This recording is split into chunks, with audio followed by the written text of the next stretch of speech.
శుద్ధి చేసుకుంటే అంతే చాలు వినరండి మాంసాహారం మానే రోజు రావాలి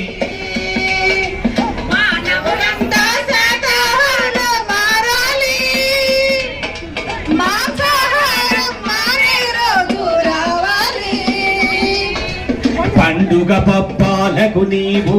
ముందుగా బలులంటావు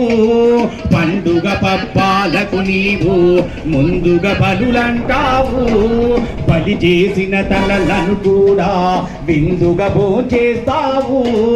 బలి చేసిన తలలను కూడా